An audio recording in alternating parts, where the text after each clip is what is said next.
മോളെ സന എന്ത് എടാ നമ്മളിപ്പോൾ ഒരാളെ റിയാക്ട് ചെയ്യണത് ഓക്കെ, പക്ഷെ നമ്മൾ അതിൻ്റെ അകത്ത് എന്താ ചെയ്തതെന്ന് മോള് മനസ്സിലാക്കണം. മോള് അതിൻ്റെ അകത്ത് കയറിയത് എന്താണ് ഞാൻ 1 മിനിറ്റൊക്കെ പറഞ്ഞുതരാം. അത് മോള് കേട്ടോ. മോള് വരെയാണ്. മോള് വന്നിട്ട് അതിൻ്റെ അകത്തൊരു ഗെയിം തരാണ്. ഗെയിം തരുമ്പോൾ എന്താ കാണിക്കുന്നത് അവിടെ കിടന്നിട്ട് അതിൻ്റെ അകത്ത് ബിഗ് ബോസിന് മനസ്സിലാവില്ല. ഓക്കെ, പ്രേക്ഷകനെ നമുക്ക് മനസ്സിലാവില്ല. Very good. പിന്നെ എന്ത് പറയണം, അതിൻ്റെ അകത്ത് കണ്ടസ്റ്റൻറ്റിന് പോലും മനസ്സിലാവും. മോൾ അതിൻ്റെ അകത്ത് കിടന്നിട്ട് ക്യാമറ നോക്കിയിട്ട് ഒരു ബന്ധുവിൽ എന്തോ ഗെയിം കളിക്കുക. ക്യാമറയ്ക്ക് പോലും മനസ്സിലായി. ക്യാമറ ആണ് തിരിഞ്ഞ് മേളിലോട്ടൊക്കെ നോക്കുക. അമ്മാതിരി ഗെയിമാണ് കളിച്ചത്. ലാസ്റ്റ് കുറച്ച് ദിവസം കഴിഞ്ഞിട്ട് മോൾ എന്താ ചെയ്തേ, മോൾ പറഞ്ഞിട്ട് ഞാൻ കഴിക്കൂല, അതിൻ്റെ അകത്ത് ഫുഡ് കഴിക്കൂല, ഞാൻ ഒന്നും തിന്നൂല, ഞാൻ ചുമ്മാ എങ്ങനെ ഇരിക്കുക, ഇങ്ങനെ ഇരിക്കുക. അങ്ങനെ മോൾ ഇരുന്നിരുന്ന് അത് മോളെ ഗെയിം എന്നാണ് മോൾ പറഞ്ഞത്. ഓക്കെ ശരി.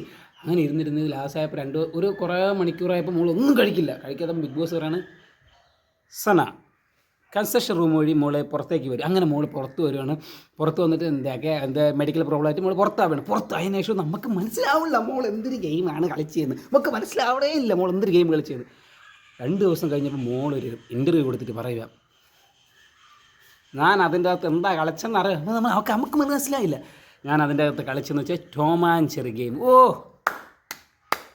ഇങ്ങനെ പറഞ്ഞപ്പോഴാണ് മനസ്സിലായി അതിൻ്റെ അകത്ത് ടോം ആൻഡ് ജെറി ഗെയിമാണ്. ഈ പറയുന്ന ആളാണ് മറ്റേ ഒരു വിരലില്ലാത്തവനും കൈയില്ലാത്തവനെ കുറ്റം പറയണം. അല്ല എന്ത് മോളെ എൻ്റെ പൊന്നെ, അതിൻ്റെ അകത്ത് ടോം ആൻഡ് ജെറി ഗെയിമെന്ന്.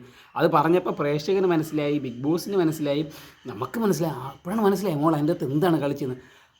എനിക്ക് വേറെ ഒന്നും പറയാനില്ല മോളെ. മോൾ ഇങ്ങനെ റിയാക്ട് ചെയ്യല്ലേ. എനിക്ക് ഇനി റോസ് തൊലച്ച് കളയാം. എൻ്റെ സ്വഭാവം മോൾക്ക് അറിഞ്ഞൂടാ.